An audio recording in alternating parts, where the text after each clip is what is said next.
So friend, हमारा जो अगला टॉपिक है वह है छंद। आपको यूपी बोर्ड एग्ज़ाम में दो छंद पढ़ना है, एक रोला पढ़ना है और जो दूसरा पढ़ना है वह पढ़ना है सोरठा। दोनों में से एक छंद आपको एग्ज़ाम में पूछेगा। देखिए यहाँ पे वो क्वेश्चन के माध्यम से लिखा है ना कि रोला अथवा सोरठा छंद का लक्षण लिखकर उदाहरण भी दीजिए। इसका जो आप परिभाषा लिखेंगे उस पर 1 मार्क्स मिलेगा और जो इसका उदाहरण लिखेंगे उस पर 1 मार्क्स मिलेगा। कुल मिला के आपको 2 मार्क्स इस पे मिलेंगे। देखिए 2 मार्क्स आपको रस पे मिलेंगे और 2 मार्क्स आपको अलंकार पे मिलेंगे और 2 मार्क्स आपको छंद पे मिलेंगे। कुल मिला के आपको इस टॉपिक से टोटल 6 मार्क्स मिलेंगे। कितने मार्क्स मिलेंगे? 6 मार्क्स। बस आपको करना क्या है, 2 रस याद करना है और 3 ठो अलंकार याद करना है और 2 ठो छंद याद करना है।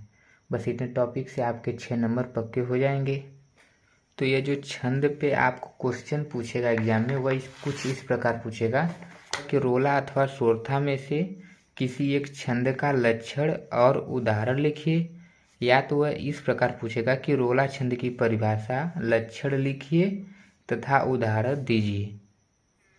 अगर इस प्रकार से वह नहीं पूछेगा तो तीसरा इस प्रकार से वो पूछ सकता है कि सोरठा छंद की परिभाषा, लक्षण और उदाहरण सहित दीजिए।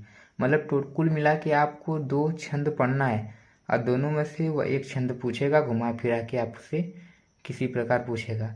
बस उसमें आपको एक परिभाषा लिखना होगा और एक उसका एग्जाम्पल लिखना होगा। बस आपके 2 मार्क्स बन जाएंगे। सो हम स्टार्ट करते हैं रोला छंद। अब रोला छंद का जो परिभाषा है वह है कि यह 4 पंक्तियों वाला एक सममात्रिक छंद है। मतलब कि यह जो रोला है इसमें 4 पंक्तियाँ होंगी। देखिए 1 2 3 4 सममात्रिक छंद है, यानी कि सभी में मात्राएं जो होंगी वह समान होंगी। जो मात्राएं इसमें होंगी वही इसमें होंगी और वही मात्राएं इसमें होंगी और वही इसमें होंगी। सब में समान मात्राएं होंगी। तो वही है कि यह 4 पंक्तियों वाला एक सममात्रिक छंद है। इसमें 8 चरण होते हैं। देखिए यहाँ से यहाँ तक एक चरण और यहाँ से यहाँ दूसरा, फिर यहाँ से तीसरा, फिर यहाँ से चौथा, फिर यहाँ से 5वां, फिर 6वां, फिर 7वां, फिर 8वां। तो वही है कि इसमें 8 चरण होते हैं। इसके प्रत्येक चरण में 24 मात्राएं होती हैं। तो जो इसका एग्जाम्पल है वह है, जीती जाती हुई जिन्होंने भारत बाजी, निज बल से बलमेट विधर्मी मुगल कुराजी, जिनके आगे ठहर सके जंगी न जहाजी, हैं ये वही प्रसिद्ध छत्रपति भूप शिवाजी। ये रहा एग्जाम्पल। लेकिन जो ये छंद है इसका जो एग्जाम्पल हम लिखते हैं तो इस प्रकार केवल लिख के नहीं छोड़ देते हैं। इसमें लघु गुरु का मात्राएं लगानी होती है। अब लघु गुरु का जो मात्राएं लगानी है उसके रूल को हमें इससे पहले अध्ययन करना होगा। फिर हमें मालूम होगा कि कहाँ पे लघु लगाना है, कहाँ पे गुरु लगाना है। कुछ लोग को तो इतना भी नहीं मालूम होगा कि गुरु लघु होता क्या है। चलिए इस एग्जाम्पल में लघु गुरु का मात्रा लगाने से पहले हम लघु गुरु की मात्रा किस प्रकार लगाते हैं उसके तरीके को और उसके नियम को पढ़ लेते हैं। फिर उसके बाद आप ऑटोमेटिक इसकी मात्राओं को लगाना शुरू कर देंगे। छंद में लघु गुरु की मात्रा लगाना हम सीखेंगे। तो आपको इससे पहले आपको ये सब मालूम होगा कि जो मात्रा है वह वर्णों के उच्चारण में लगने वाले समय को कहते हैं। वर्णों के उच्चारण में जो समय लगता है उसी को हम मात्रा कहते हैं। और जो मात्रा है वह टोटल 3 प्रकार के होते हैं। कितने प्रकार के होते हैं? 3 प्रकार के। पहला जो होता है लघु, और जो दूसरा होता है गुरु, और जो तीसरा होता है वह होता है प्लूट। लघु का जो सिंबल होता है इस प्रकार का होता है और जो गुरु का सिंबल होता है वह एस की आकृति का लगभग होता है। ठीक। और जो प्लूट होता है वो जैसे देखिए यहाँ पे ओम, ये जो बना है ना यही है प्लूट। ठीक। लेकिन लघु होता क्या है, गुरु क्या होता है, प्लूट क्या होता है, इसका हम यूज करेंगे कैसे, किस प्रकार करेंगे, यह सब देखेंगे पहले।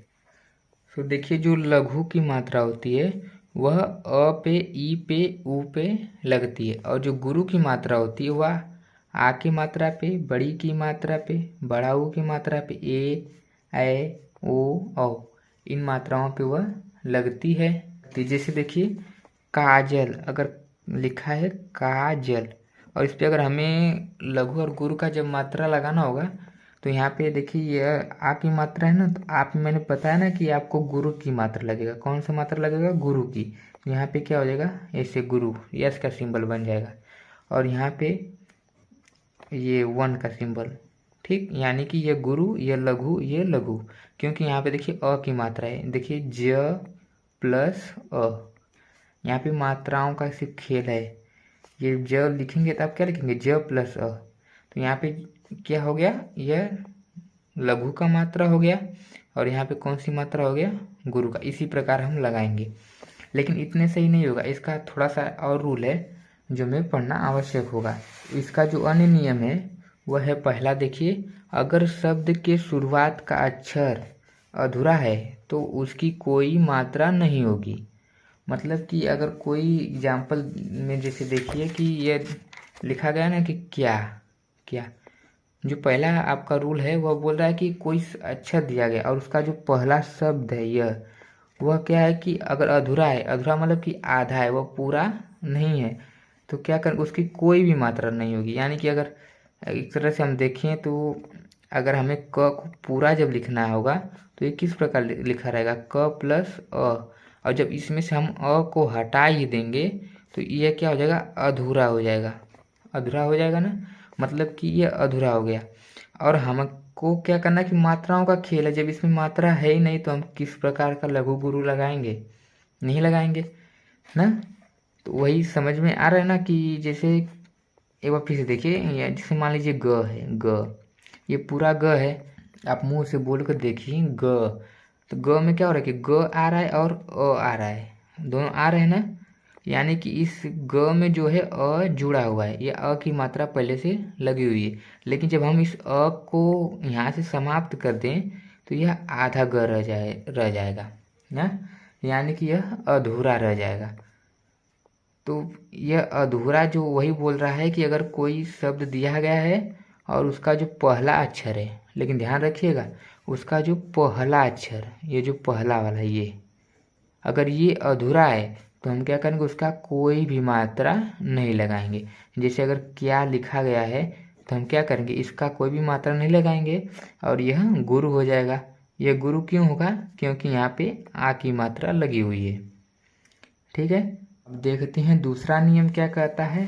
दूसरा नियम देखिए, जो दूसरा नियम है वह कह रहा है कि किसी शब्द का प्रथम अक्षर छोड़कर अन्य कोई अक्षर अधूरा है तो उसके पहले वाले अक्षर को दीर्घ कर दिया जाता है। समझ में आया? देखिए मैं आपको बता रहा हूँ। बोल रहा है कि अगर कोई अक्षर दिया गया है, जैसे मान लीजिए यह लिखा गया है चक्कर, ठीक, और बोल रहा है कि इसके पहले अक्षर को छोड़कर उसके बाद अगर कोई अक्षर अधूरा है ना, वही बोला ना कि किसी शब्द का प्रथम अक्षर छोड़कर अन्य कोई अक्षर अधूरा है। अधूरा मतलब इसे बता ही दिया पहले, तो ये अधूरा है और इस पहले अक्षर को छोड़कर, तो बोला क्या कि पहला अक्षर क्या हो जाएगा? दीर्घ मान लेंगे। पहले अक्षर को क्या मान लेंगे? दीर्घ। यहाँ पे देखिए अगर रूल के हिसाब से देखें तो यहाँ पे अ की मात्रा है और यहाँ पे हमें क्या होना चाहिए? लघु होना चाहिए, लेकिन हमें लघु नहीं मानकर इस रूल के हिसाब से हमें दीर्घ मानना होगा। ठीक, समझ में आ रहा है ना? वही बोल रहा है कि इसका जो पहला अक्षर हुआ दीर्घ मान लेंगे। और देखिए यहाँ पे एक एग्जाम्पल और दिया गया है, कुत्ता। अब यहाँ पे देखिए ये छोटा ऊ का मात्रा है। अब छोटा ऊ का जो मात्रा है इसका जो हमारा सिंबल बनेगा वह बनेगा लघु का, लेकिन अगर रूल के हिसाब से देखें तो ये जो अक्षर अधूरा है यह क्या करेगा? इसको गुरु का सिंबल बना देगा। ठीक, और यहाँ पे भी गुरु हो जाएगा क्योंकि यहाँ पे आ की मात्रा है, इससे कोई लेना देना नहीं। ठीक है, क्योंकि ये तो इसको गुरु बना दिया पहले ही और ये इसका गुरु बन गया। गुरु का मतलब वो गुरु चेला वाला गुरु नहीं, ये लघु गुरु। कौन सा गुरु? लघु ये, और जो गुरु है वह यह गुरु है। ठीक है, एक और एग्जाम्पल देखिए, तो दिया है गया है बिल्ली। बिल्ली को भी देख लीजिए एक बार। ये जो बिल्ली लिखा है, पहला अक्षर छोड़कर ये अधूरा है। यहाँ पे लघु होना चाहिए, लेकिन यहाँ पे लघु, ये जो अक्षर है अधूरा होने के कारण यहाँ पे गुरु हो जाएगा और यहाँ पे गुरु हो जाएगा। ठीक है। अब देखिए जो तीसरा रूल है, तीसरा रूल क्या बोल रहा है? जो तीसरा रूल है वो बोल रहा है कि किसी भी शब्द में लगातार 2 अक्षर अधूरे हों तो उसकी मात्रा लघु होती है। क्या कर रहा है कि किसी भी शब्द में लगातार 2 अक्षर अधूरे हों तो उसकी मात्रा लघु होती है। देखिए बोल रहा है कि कोई शब्द हो और उसके लगातार 2 अक्षर अधूरे हों, जैसे देख लीजिए मत्स्य, है ना। देखिए यस एक शब्द है और इसका देखिए ये भी अधूरा है और ये भी अधूरा है। एक लगातार यानी कि बारी बारी एक साथ, मतलब कि अभी एक है फिर इसके बाद तुरंत ही एक हो गया, उसी को लगातार। तो देखिए यहाँ पे तो अधूरा है और यहाँ पे तो सभी अधूरा हो गया, यानी कि लगातार 2 अक्षर अधूरे हो गए। तो बोला क्या कि किसी शब्द में लगातार 2 अक्षर अधूरे हों तो उसकी मात्रा लघु होती है, यानी कि ये लघु हो गया म का पहले ही, और फिर इसकी मात्रा जो ये भी हो जाएगा। अरे यहाँ पे आप ये कंफ्यूज हो रहे होंगे कि यहाँ पे तुरंत साथ में साथ, लेकिन यहाँ पे भी तो इसी के बाद है ना, जस्ट है, तो यहाँ पे क्या हो जाएगा, ये लघु हो जाएगा और यहाँ पे गुरु का मात्रा बनेगा। एक बार रूल देखिए फिर से देख लीजिए, किसी भी शब्द में लगातार 2 अक्षर अधूरे हों तो उसकी मात्रा लघु होती है। तो लगातार 2 अक्षर, देखिए इसके बाद ही ये देखिए ये पहला अक्षर हो गया, इसके बाद ये दूसरा अक्षर हो गया, तो लगातार ही हो गया ना। ठीक है। अब अगला जो रूल है वो, अगला रूल जो है वो है अनुस्वार, यानी कि कोई अनुस्वार, अनुस्वार इसे देखिए, अनुस्वार इसे कहते हैं, ये जो यहाँ पे बिंदी होती है ऊपर अंग की मात्रा, इसे हम अनुस्वार कहते हैं। और जब कोई अनुस्वार आएगा तो वो क्या हो जाएगा, गुरु हो जाएगा, गुरु। और जो अगर कोई विसर्ग दिया रहेगा तो भी वह गुरु ही होगा ना। तो पहला नियम क्या था कि पहला नियम था कि अगर कोई मात्रा का, अगर कोई शब्द दिया गया है और उसका जो पहला शब्द है अगर वह अधूरा है तो उसका कोई भी मात्रा नहीं होगी। और जो दूसरा रूल बोला, उसमें बोला कि किसी शब्द के पहले अक्षर को छोड़ के अगर अन्य कोई दूसरा अक्षर अधूरा है तो उसके पहले वाला जो अक्षर होगा वह गुरु हो जाएगा। और जो तीसरा रूल है वह बोला कि किसी भी शब्द में लगातार 2 अक्षर अधूरे आएंगे तो उसका जो मात्रा होगा वह क्या होगा, लघु की मात्रा होगी। ठीक। और जो चौथे में था वह था कि अगर ये अनुस्वार आ जाए या ये विसर्ग आ जाए या विसर्ग आ जाए तो इसकी जो मात्रा होगी वह गुरु की होगी। और जो आखिरी रूल है वह है संयुक्त व्यंजन, यानी कि छ, त्र, ज्ञ और स्र, अगर ये सब आए तो इसकी जो मात्राएं होंगी वह भी गुरु ही होंगी। ठीक है। तो हमारा कुल मिला के कितने रूल हो गए, 5 रूल हो गए, 5 रूल हो गए। और वो 5 रूल हमें क्या करना होगा, स्मरण करना होगा। स्मरण करना बहुत ही जरूरी है, क्योंकि हमारा जो छंद का जो मात्राएं बनाना, लघु गुरु लगाना, सब इन्हीं पे डिपेंड है। तो हमें क्या करना होगा कि इन्हें याद रखना बहुत ज़रूरी है। लेकिन अगर छंद में जोड़ते समय एक मात्रा कम या अधिक हो जाती है तो हम इसे छ, त्र, ज्ञ, स्र में कम ज़्यादा कर सकते हैं। मतलब कि जैसे अगर रूल है कोई छंद का कि उसमें ये पंक्ति में 13 मात्राएं होनी चाहिए, लेकिन जोड़ने पे वो 14 मात्राएं हो गई और उसमें इन चारों में से कोई दिया गया है, तो इनमें से हम कम बेसी करके क्या करेंगे कि उसको हम 13 ही बना देंगे।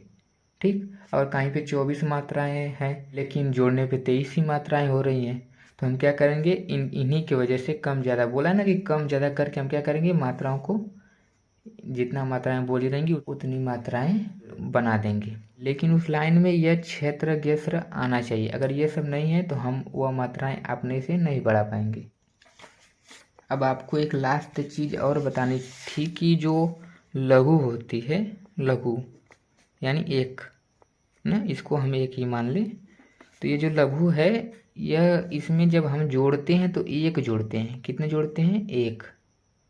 समझ में आया एक का मतलब, अभी बता रहे हैं। और जो गुरु होता है, गुरु इसका सिंबल ऐसा होता है, इसमें क्या करते हैं हम दो जोड़ते हैं, जैसे काजल, काजल। अब इसमें देखिए ये जो है का, ये क्या है गुरु, और ये लघु और ये लघु। अब इसकी देखो, इसको हम दो मानेंगे, इसको एक और इसको एक, टोटल मिला के इसमें कितनी मात्राएं होगी, 2 1 3 1 4। आ रहा है समझ में, आ रहा है समझ में ना।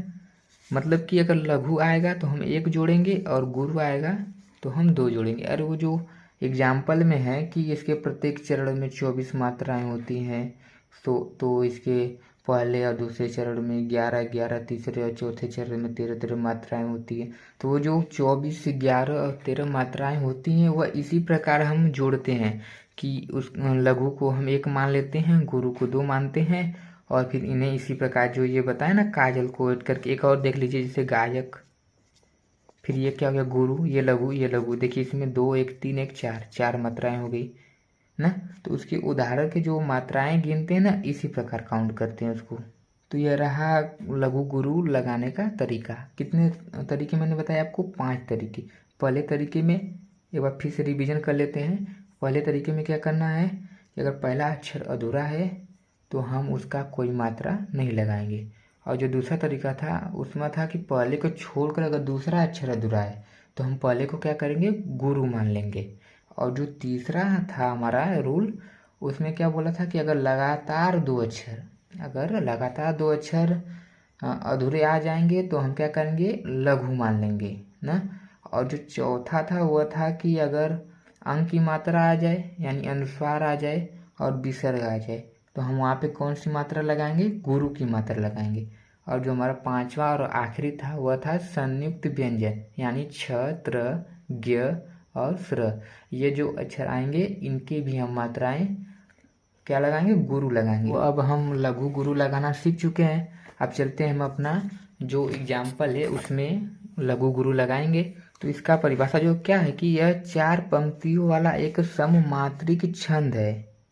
इसमें 8 चरण होते हैं। इसके प्रत्येक चरण में 24 मात्राएं होती हैं।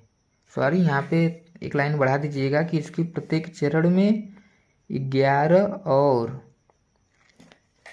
13 के विराम से, कितने के, 11 और 13 के विराम से 24 मात्राएं होती हैं। यानी कि आपकी इस लाइन में 11 मात्राएं और इस लाइन में 13 मात्राएं होंगी। टोटल मिला के 11 और 13 मिला के टोटल कितनी मात्राएं होंगी, 24। और उसी प्रकार इसमें भी 24 मात्राएं होंगी और इसमें भी 24 मात्राएं होंगी और इस वाले में भी 24 मात्राएं होंगी। ठीक है, तो देखिए हम इसमें लघु गुरु लगाते हैं। तो ये देखिए जीती, जीती मतलब कि देखिए यहाँ पे बड़ी की मात्रा है और बड़ी की मात्रा का क्या होगा, गुरु हो जाएगा। और इसमें भी बड़ी की मात्रा लगी है तो यहाँ पे भी गुरु हो जाएगा। फिर यहाँ पे आ की मात्रा तो फिर इसमें गुरु, फिर यहाँ पे गुरु हो जाएगा क्योंकि यहाँ पे बड़ी की मात्रा लगी है। अब यहाँ पे देखिए छोटा ऊ का मात्रा है, छोटा ऊ है, छोटा ऊ यानी कि लघु हो जाएगा। फिर यहाँ पे देखिए बड़ी ई है और बड़ी ई की जो होगी मात्रा वो होगी गुरु। आ रहा है समझ में ना। आपको पूरा रूल तो मैंने बता ही दिया, अब तो आप आसानी से कर ले रहे होंगे। अब देखिए इनको जब हम काउंट करते हैं, लेकिन ठीक है काउंट न करें, पहले हम ये एक लाइन पूरा लघु गुरु लगा लें फिर हम काउंट करेंगे। तो यहाँ पे देखिए छोटी ई की मात्रा है, कौन सी मात्रा है, छोटी ई की है ना। तो यहाँ पे क्या हो जाएगा, आई, आई मतलब कि लघु, यहाँ पे लघु हो जाएगा। और यहाँ पे जो मात्रा बनेगी वो कौन सी मात्रा बनेगी, यहाँ पे बन जाएगी गुरु की मात्रा। और यहाँ पे देखिए एक ही मात्रा है तो फिर यहाँ पे गुरु की मात्रा बन जाएगी ना। फिर यहाँ पे देखिए भारत जो लिखा है इसमें जो आ की मात्रा है तो ये गुरु बना देगा। फिर यहाँ पे लघु, यहाँ पे लघु बन जाएगा। फिर यहाँ पे आ की मात्रा, फिर यहाँ पे गुरु, और फिर यहाँ पे बड़ी की मात्रा तो यहाँ पे क्या हो जाएगा, गुरु। अब देखिए फिर हम अपनी परिभाषा पे आते हैं। क्या बोला कि इसके प्रत्येक चरण में 11 और 13 के विराम से, मतलब कि इसमें 11 और इसमें कितनी होनी चाहिए, 13। तो देखिए देखिए बताया था मैंने आपको कि लघु होगा तो एक जोड़ेंगे और जब गुरु होगा तो 2 जोड़ेंगे। तो यहाँ पे देखिए 2 2 4, फिर 6 ना। देखिए 2 में 2 जोड़ोगे 4, फिर 4 में 2 जोड़ोगे 6, 6 में 2 जोड़ोगे 8, 8 में 2 जोड़ोगे 10, 10 एक 11। इसमें 11 मात्राएं होगी, हो गई। और इसमें देखिए 2 4 6 8 10 11 12 13, यहाँ पे 13 मात्राएं होगी, हो गई ना। अब यहाँ पे दोनों मिला के कितनी मात्राएं होंगी? 24 मात्राएं, हो गई ना।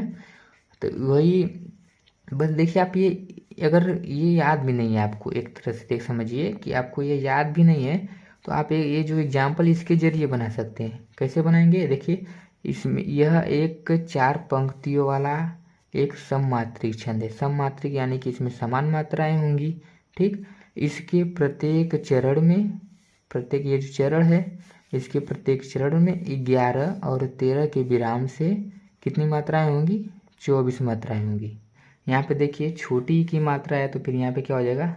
लघु, और यहाँ पे लघु हो जाएगा ना।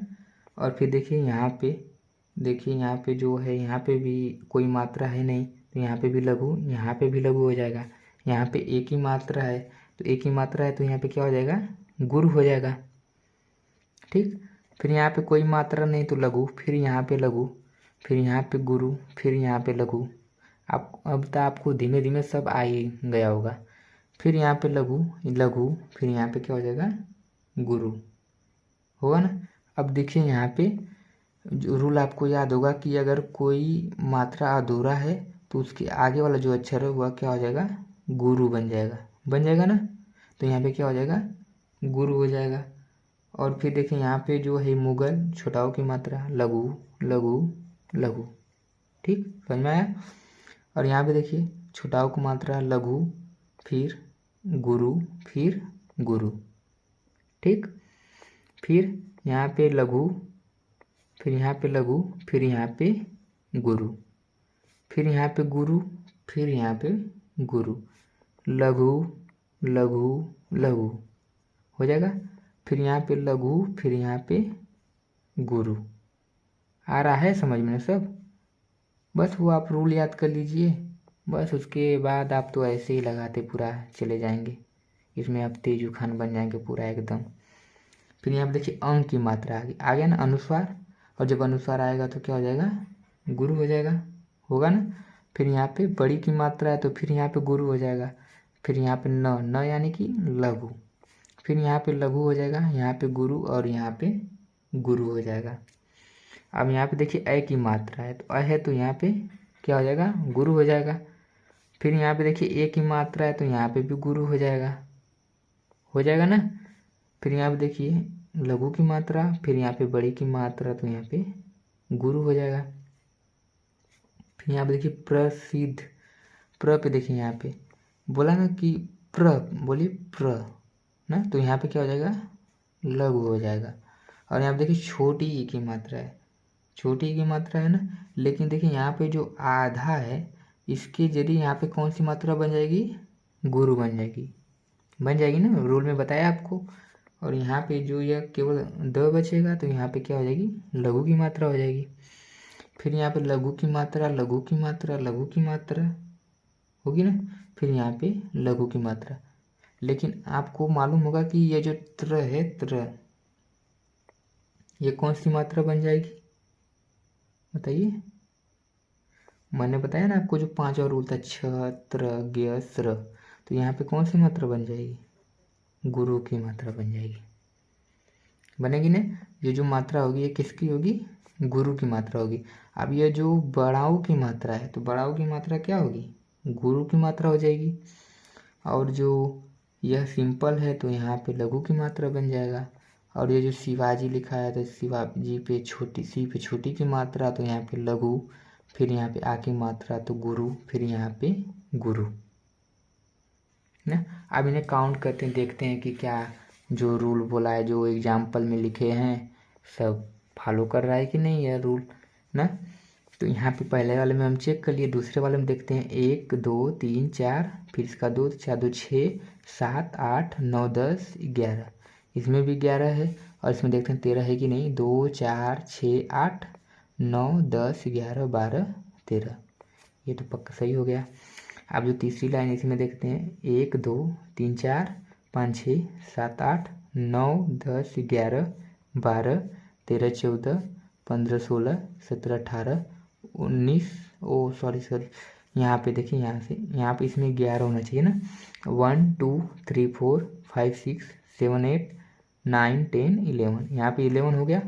और यहाँ पे देखिए 1 फिर 1 2 3 3 2 5 5 2 7 फिर 8 9 9 4 13, इसमें क्या है 13 है ना। और ये स्लाइड में देखिए, और यहाँ पे देखिए 2 2 4 4 2 6 6 2 8 8 1 9 9 1 10 10 1 11, इसमें 11 हो गया। और इसमें देखिए 1 2 3 3 1 4 4 1 5 5 2 7 7 1 8 8 1 9 9 2 11 11 2 13, यानी कि सभी में एक में 11 मात्रा है तो एक में 13 मात्रा है ना। और हमारा जो ये रूल है पूरा फॉलो कर रहा है। तो मैं एक बार फिर से रिपीट कर दे रहा हूँ कि जो इसका परिभाषा होगा वह होगा, यह 4 पंक्तियों वाला एक सममात्रिक छंद है। इसमें 8 चरण होते हैं। इसके प्रत्येक चरण में 11 और 13 के विराम से 24 मात्राएं होती हैं। तो ये रहा हमारा रोला। कौन सा छंद था? रोला। अब नेक्स्ट जो दूसरा छंद है वो कौन सा छंद है? सोरठा। अब सोरठा का जो परिभाषा है वह है कि सोरठा एक अर्ध सममात्रिक छंद है। इसमें 4 चरण होते हैं, चारण नहीं चरण। इसमें 4 चरण होते हैं। इसके पहले एवं तीसरे चरण में 11-11 और दूसरे तथा चौथे चरण में 13-13 मात्राएं होती हैं। क्या बोला कि सोरठा एक अर्ध सममात्रिक छंद है। अर्ध मीन्स आधा, सममात्रिक माने समान मात्राओं वाली। तो यानी कि जो सोरठा है वह एक आधा समान मात्राओं वाली छंद है, ऐसे समझिए। क्या है कि आधा समान मात्राओं वाली छंद है। इसमें 4 चरण होते हैं ना। इसमें कितने चरण थे? जो रोला था उसमें 8 चरण थे। और इसमें कितने चरण होंगे? इसमें कितने चरण हैं? देखिए कहाँ गया जी। इसमें 4 चरण होते हैं। और इसके जो 4 चरण होंगे, यानी देखिए ये 4 जो चरण हैं, इसके पहले एवं तीसरे चरण में, ये जो पहला है और जो तीसरा चरण है, इसमें कितनी मात्राएं होंगी? 11-11। और जो दूसरा और चौथा चरण है उसमें 13-13 मात्राएं, यानी इसमें 11 होंगी, इसमें 11 होंगी और इसमें 13 होंगी, इसमें 13 होंगी। ठीक है। चरण इस प्रकार, चरण ये तो लाइन बन गई ना। चरण मतलब जैसे कि यह हो गया एक चरण, फिर यहाँ पे दूसरा चरण, फिर ये तीसरा चरण, ये चौथा चरण। तो वही हो गया। इसके पहले और तीसरे चरण में 11-11 और दूसरे और चौथे चरण में 13-13 मात्राएं होंगी ना। तो सोरठा की जो परिभाषा है वह है कि सोरठा एक अर्ध सममात्रिक छंद, एक आधा समान मात्राओं वाली छंद है। और इसमें 4 चरण होते हैं। इसके पहले और तीसरे चरण में 11-11, पहले चरण में 11 और तीसरे चरण में 11, और जो दूसरा चरण है उसमें 13 और जो चौथा चरण है उसमें भी 13 मात्राएं होंगी। तो इसका जो एग्जाम्पल है उसे हम देखते हैं। इसका जो एग्जाम्पल है वह है, देखिए यहाँ पे, जेहि सुमिरत सिद्धि होई, गणनायक करिवर वदन, करहु अनुग्रह सोई, बुद्धि राशि शुभ गुण सदन। तो ये इसका एग्जाम्पल है। तो परिभाषा क्या था कि यह एक अर्ध सममात्रिक छंद है। इसके पहले और तीसरे चरण में, यानी यहाँ पे 11 और यहाँ पे 11 मात्राएं होंगी। यह पहला चरण है ना, और ये दूसरा चरण है, और यह तीसरा चरण है, और यह चौथा चरण है। तो जो वो परिभाषा था उसमें क्या बोला कि पहला जो चरण है और जो तीसरा चरण है इसमें 11 मात्राएं होंगी, इसमें 11 मात्राएं होंगी। और जो दूसरा चरण है और जो चौथा चरण है इसमें 13 मात्राएं होंगी। तो ये जो ए की मात्रा है यहाँ पे कौन सी मात्रा हो जाएगी? गुरु की होगी। और ये छोटी ई की मात्रा है तो यहाँ पे क्या हो जाएगी? लघु की मात्रा होगा ना। यहाँ पे लघु का मात्रा हो जाएगा, होगा ना। अब देखिए फिर यहाँ पे छोटा ऊ की मात्रा, तो यहाँ पे लघु, फिर यहाँ पे लघु, फिर यहाँ पे लघु, फिर यहाँ पे लघु, ये होगा। फिर यहाँ पे देखिए लघु की मात्रा, यहाँ पे लघु की मात्रा, फिर यहाँ पे गुरु की मात्रा, और यहाँ पे कौन सी मात्रा हो जाएगी, लघु की मात्रा हो जाएगी, होगी ना। फिर क्या, गणनायक लघु लघु, फिर यहाँ पे गुरु लघु लघु हो जाएगा। करीवर, फिर यहाँ पे लघु की मात्रा छोटी की है तो फिर यहाँ पे लघु, फिर यहाँ पे लघु, फिर यहाँ पे लघु, फिर बदन पे फिर लघु लघु लघु, और यहाँ पे जो मात्रा होगी क का यानी कि लघु, फिर यहाँ पे लघु, यहाँ पे लघु हो जाएगा ना। फिर यहाँ पे देखिए लघु हो जाएगा, और ये देखिए आधा मात्रा, इसलिए ये जो छोटा का मात्रा ये क्या हो जाएगा, गुरु बन जाएगा, क्योंकि यहाँ पे जो है र है आधा है, तो इसके जरिए जो रूल था ना कि कोई मात्रा अधूरा है तो उसके आगे वाला गुरु हो जाएगा, यही होगा। तो यहाँ पे क्या हो गया, गुरु बन गया। फिर यहाँ ये क्या बनेगा, और यह लघु बन जाएगा, ये वाला मान लीजिए, और इसका जो ये लघु है ये हो गया, ठीक। और जो सो है, सो ये क्या हो जाएगा, गुरु हो जाएगा। फिर ये छोटी की मात्रा तो लघु, फिर यहाँ पे लघु, और यहाँ पे जो ये बनेगा ये क्या बन जाएगा, यहाँ पे छोटी की मात्रा लघु बन जाएगा। लेकिन ध्यान रखिए ये जो ध की मात्रा है इसकी वजह से यह कौन सी मात्रा बन जाएगी, गुरु की मात्रा बनेगी।